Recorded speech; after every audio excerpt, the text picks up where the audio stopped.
The BYU Cougars are headed to Dallas, Texas this weekend to take on the SMU Mustangs, a Friday matinee affair between the Cougars and the Stangs. We're going to get an inside look at what SMU poses for BYU from Billy Embody. We're talking all things BYU and SMU next.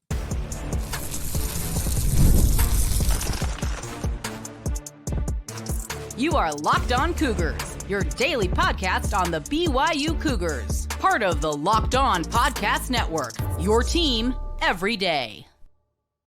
What's up, everybody? I'm Jake Hatch, your host here on Locked On Cougars, resident BYU insider.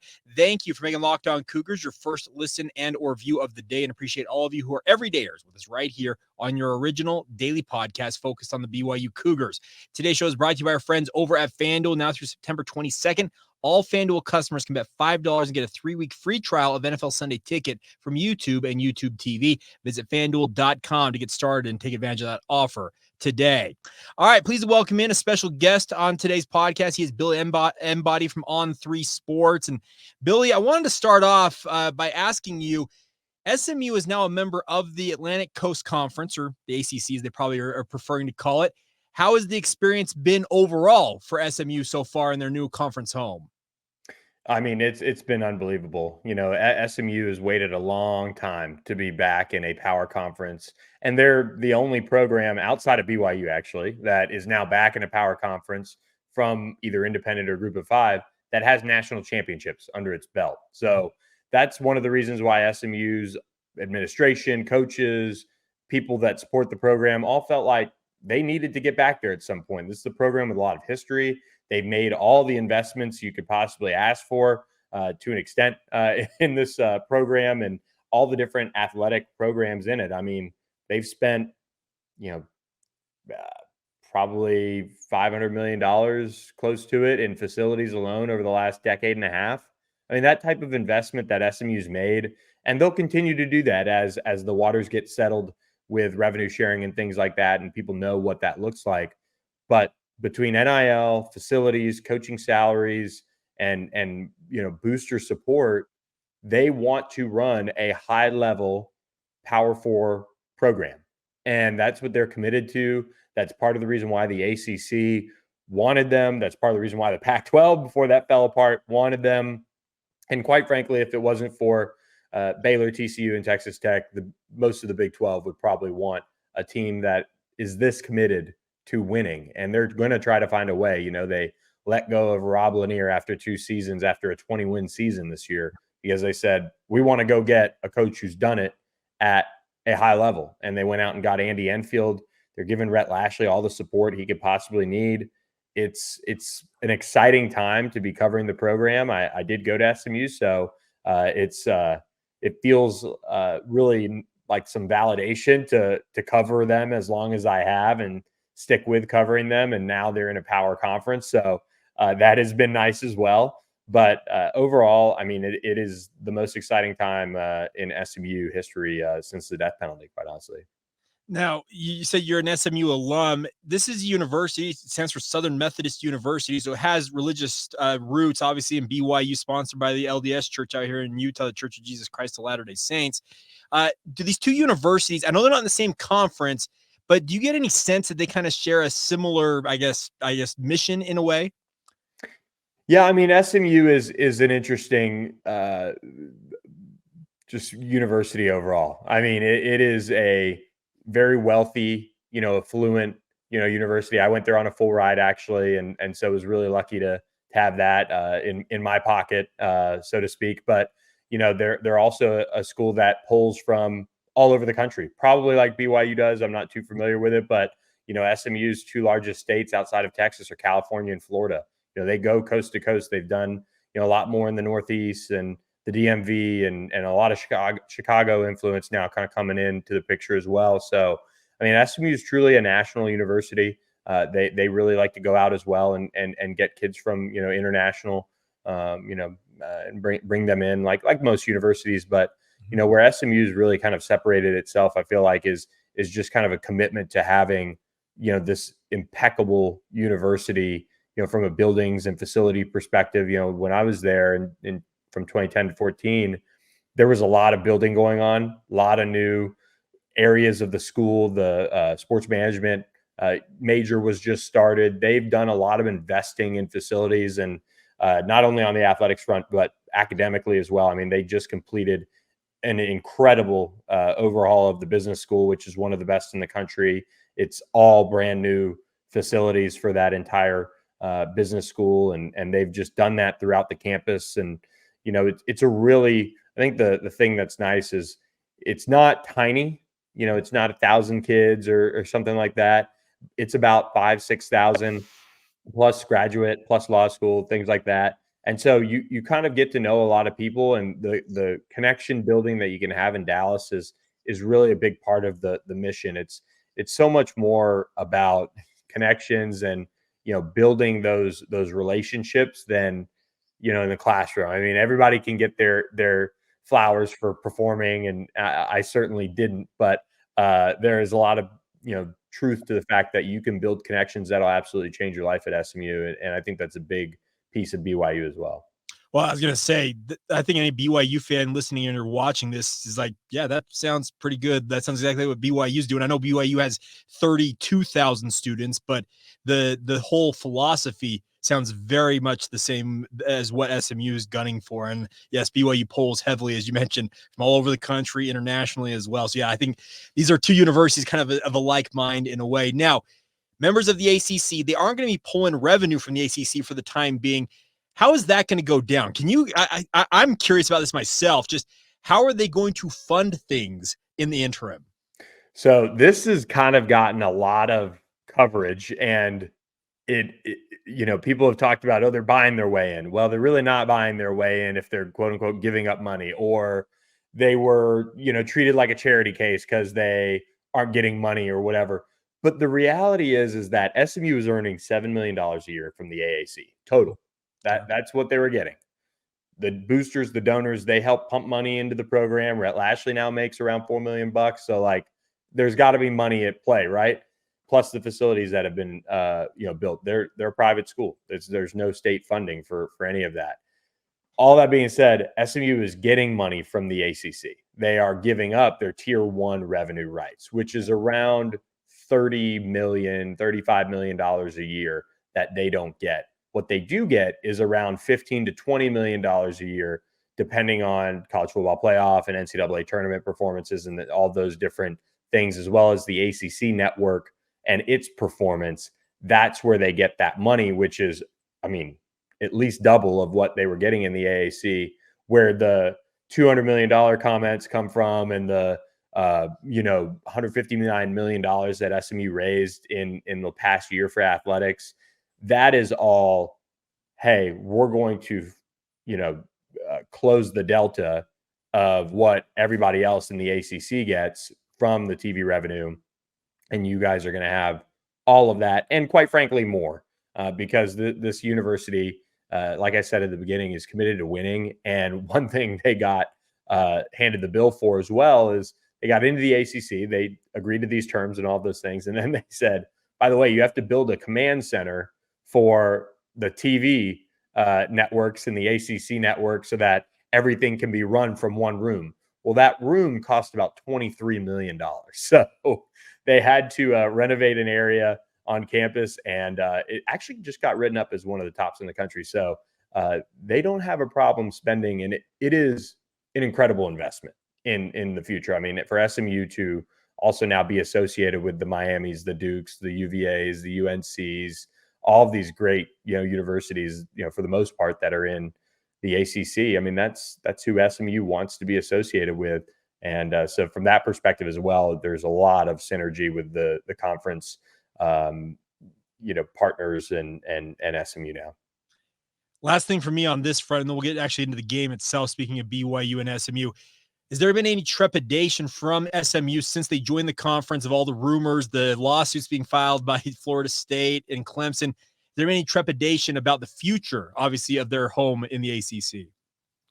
Well, here's the thing with that. And Clemson and Florida State are suing the league. So I don't ever like to get it twisted. Like, I would say right now that the future of the ACC is at some point not going to have Clemson and Florida State, unless ESPN changes the money picture and that, keeps them happy or makes them happy. It's funny. the ACC came up with success initiatives. And if you win the league and if you go to a national championship, you can earn a 25 extra million bucks a year. And Clemson and Florida State haven't been doing their part to get to that this year. But, with this league, they have a large number of schools. So they should be able to hold together. If Clemson and Florida State eventually leave, there's probably going to be a ton of money that comes into the fold for all these other schools as far as exit fees whenever they do come up with that or however that works. But, SMU's not worried about that. They have without a doubt upgraded in terms of conferences. And this conference is very different than the Pac-12 when it dissolved. The ACC believes, and, ESPN will back this up, that they have a grant of rights through 2036. And what they're going to work out is the next iteration of the TV contract. And they have this look-in window. And so at the same time, where people want to create some type of nervousness around that, the ACC network is wildly successful and is now in California, in Dallas, in the state of Texas. And so those fees that are going to come in from that network are only going to go up as well. So ESPN has a really good thing going with the ACC network. I highly doubt they want to mess with that at all. And to allow a Big 12 to somehow take a Clemson and Florida State, it doesn't make a lot of sense. And if Clemson and Florida State find a way in the SEC, they're going to have to go in at a discount too, and money's still going to be a thing. So it's all just quite a just mess. But no, SMU's not too worried about what's really happened there. Well, it's a mess is a good term for it because it's the gift that keeps on giving to us in the media. There's no doubt. All right, we will actually dig into BYU and SMU momentarily. I got some good questions of what to expect for BYU fans maybe making the trip down there to watch this game. We'll get into that next as we roll on right here on Locked On Cougars.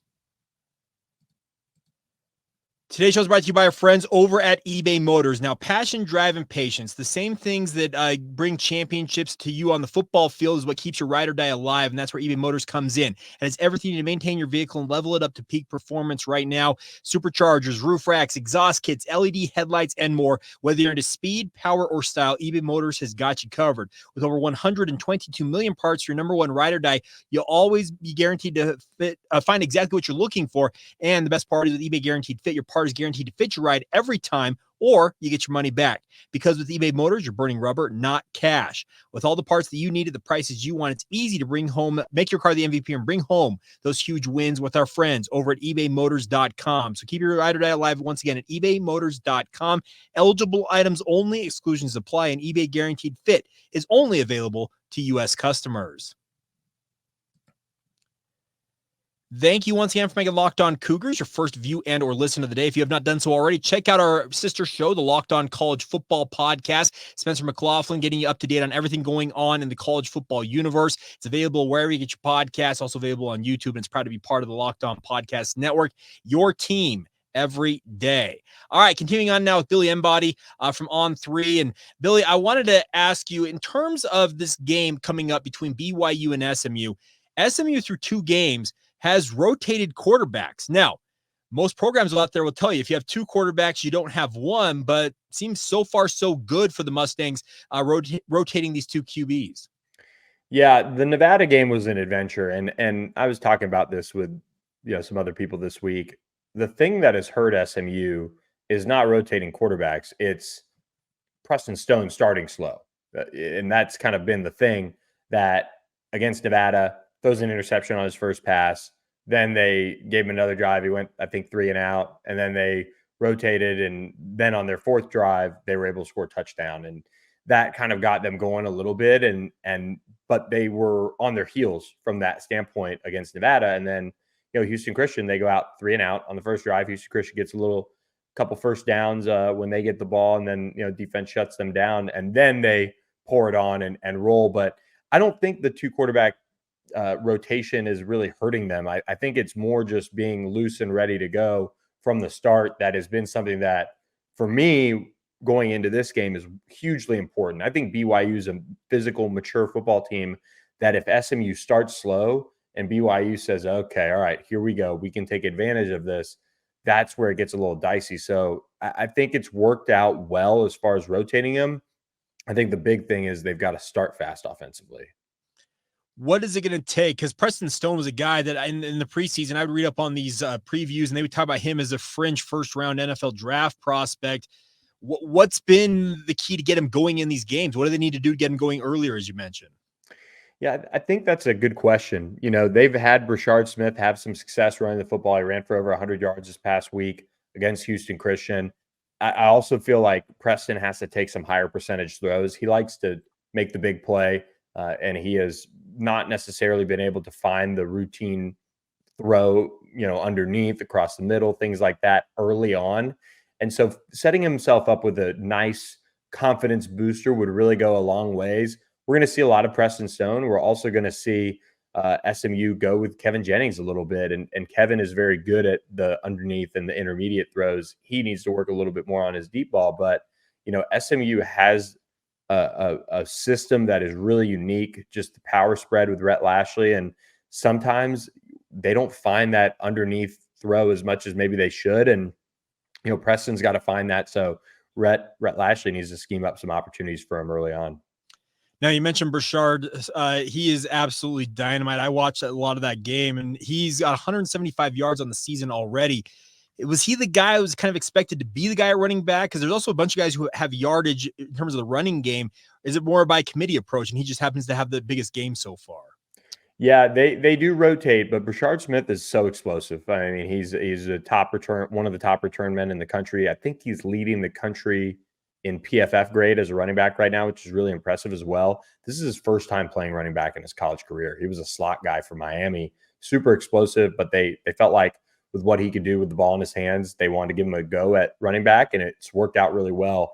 LJ Johnson, kind of their total package, so to speak, bruiser, physical, but also has a little bit of burst running back. He's nicked up right now. So I think we're going to see a heavy dose of Brashard Smith. He's played really well. He deserves to be the number one guy, and his shiftiness and ability to finish runs has really been impressive, especially for his size. He's not the biggest guy in the world. He's not tiny. He's not some like gadget, but he's been really, really good, and I think they'll ride him for the most part.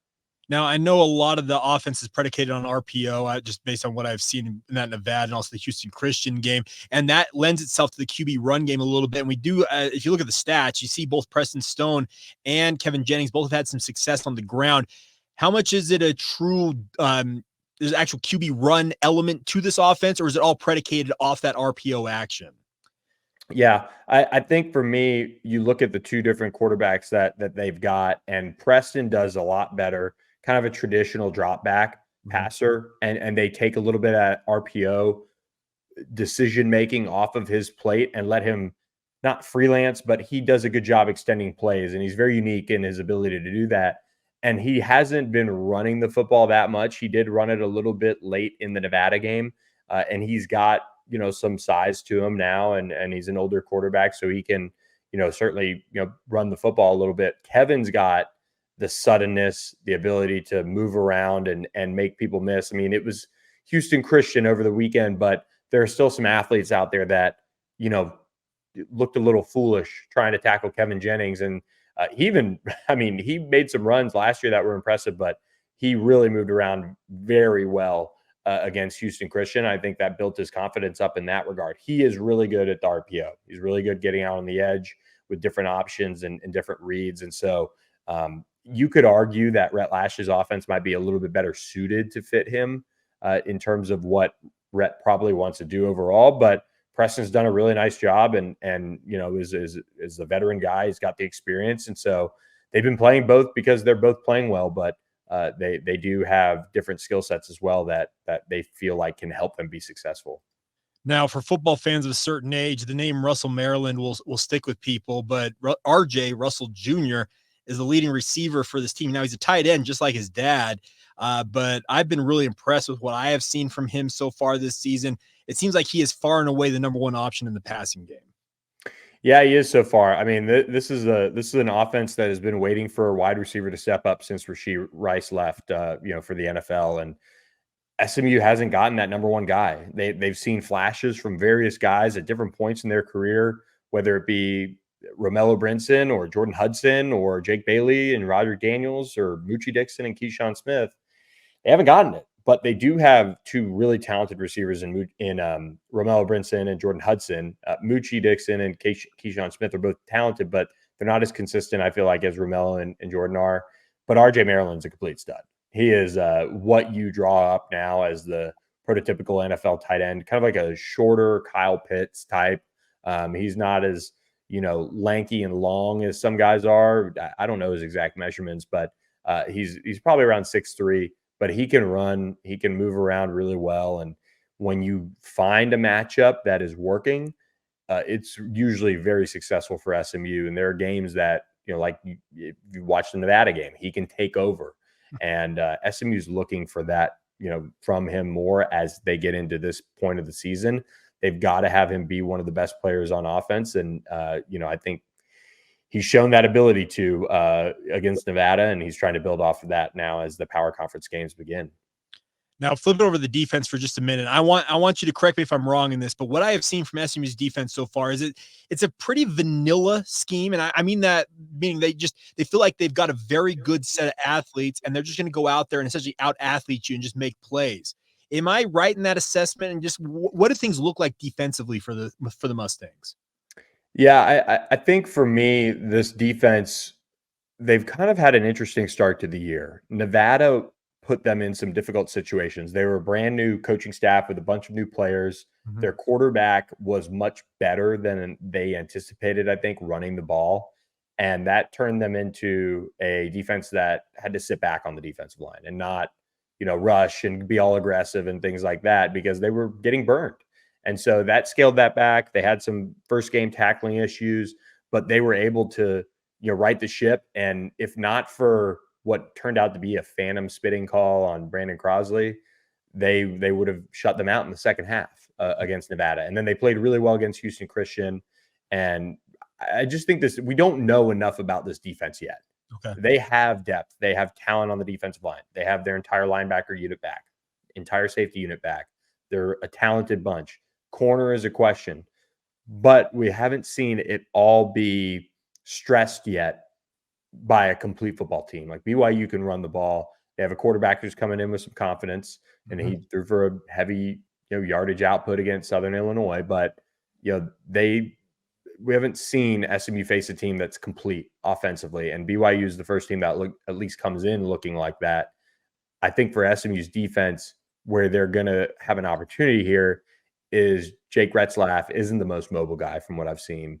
And that can allow them to maybe tee off a little bit more in terms of rushing the passer because they do have depth, talent on the defensive line. And they've shown that throughout the last, 2 games and then last year that against pocket passers, they can really get after them and make life difficult. Last thing on this game is they last played in 2022 in that New Mexico Bowl. And I know that the coaches are the same. Kalani and obviously Rhett Lashlee are on the sidelines. How much familiarity is there, if any, is there from that 2022 matchup on the SMU side of things in terms of knowing what to expect from BYU? Yeah, I think this is a revenge game in a sense. SMU wasn't with Rashee Rice, and they didn't have one of their top offensive linemen. And I know BYU, I think, was maybe missing some guys too, but SMU was out of running backs. It was the first year of the Rhett Lashlee era. It was just kind of the perfect storm of a bad defense too, that didn't have any depth compared to this year's. But BYU is really tough. There's a reason why BYU hasn't lost to SMU in the history of the two programs going against each other. We've seen a bunch of different versions of each team, but SMU hasn't gotten over the hump yet. And I can say this: Rhett Lashlee went on I would say kind of like a diatribe of sorts on how SMU should be underdogs their entire season because no teams have really done well moving up in conferences and things like that. And BYU saw some of that last year. But this team has been invested in, and they do have experience at the quarterback position. They have a bunch of guys who've played a bunch of football in this program back. This is a game that you're favored by 13. I think that's a high number from where I've seen it. It might have moved, but they need to go out and win this game. And if not, you're going to look down the barrel of the rest of the season and you're going to say, okay, TCU, you're going to lose that game probably. Florida State, as bad as they are, you're going to lose that game.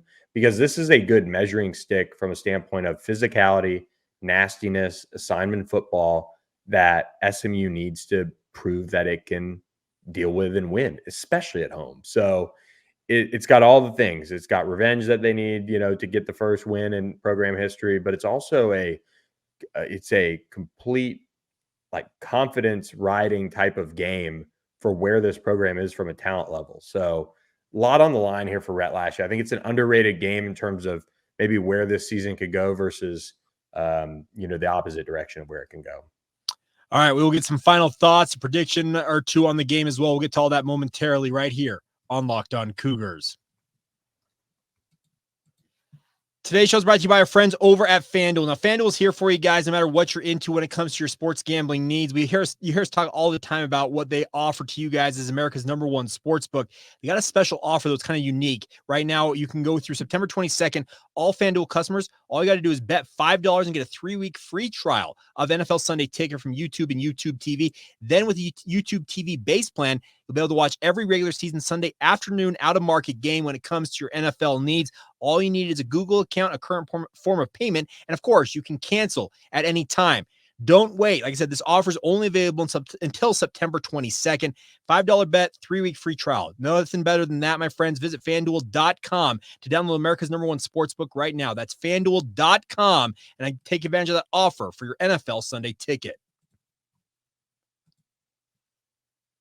Thank you once again for making Locked On Cougars your first listen of the day. If you have not done so already, sign up for our Locked On Cougars Insider Group. Get the inside scoop on all things BYU sports by joining us. Click the link in the show notes below. It's a 14-day free trial to check it out. Get one-on-one communication with myself via text message. You can get all that intel you want via our Locked On Cougars Insider Group. All right.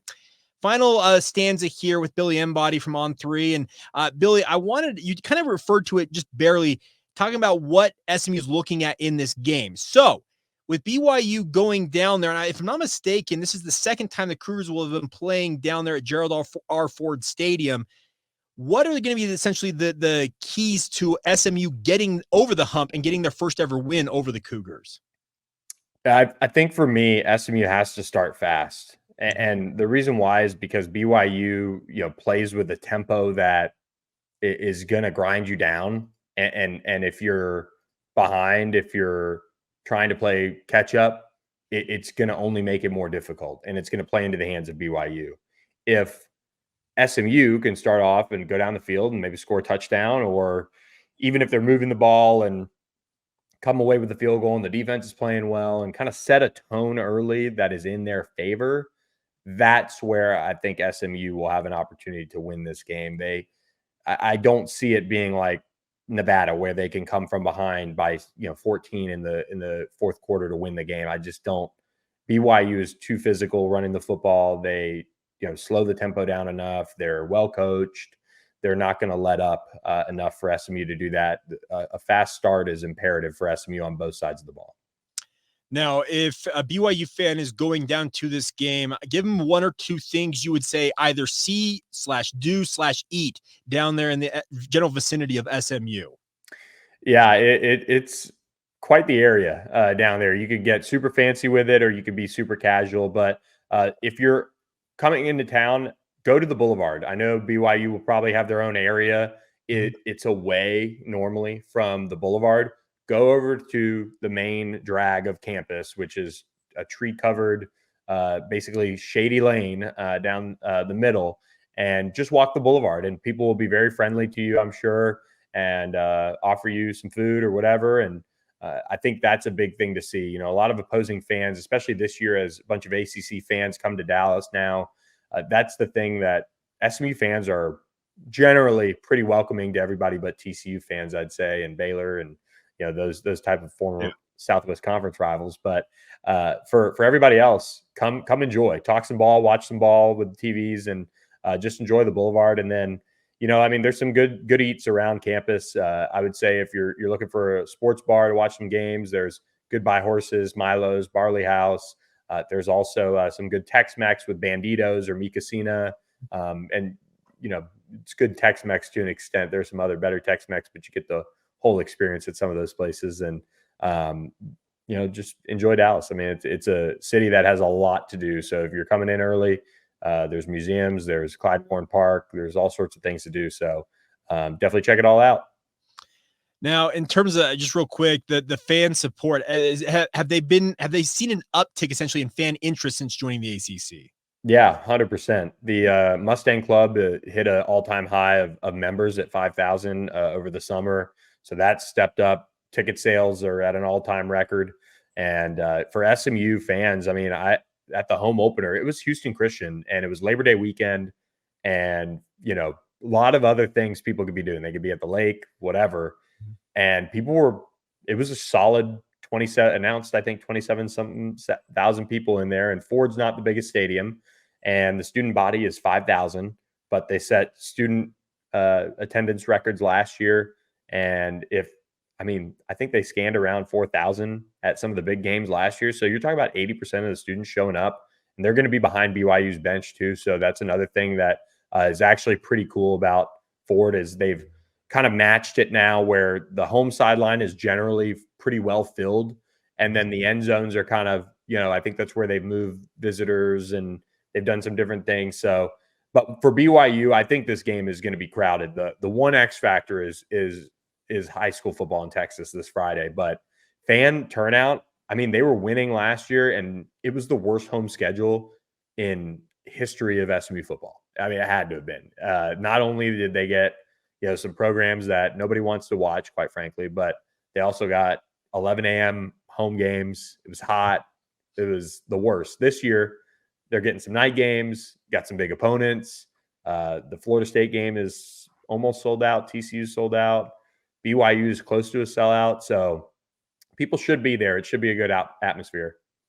And just final thing, you had a prediction for this game, what you expect? Yeah, I went lower scoring. I saw the over-under was about 55.5 from where I saw it.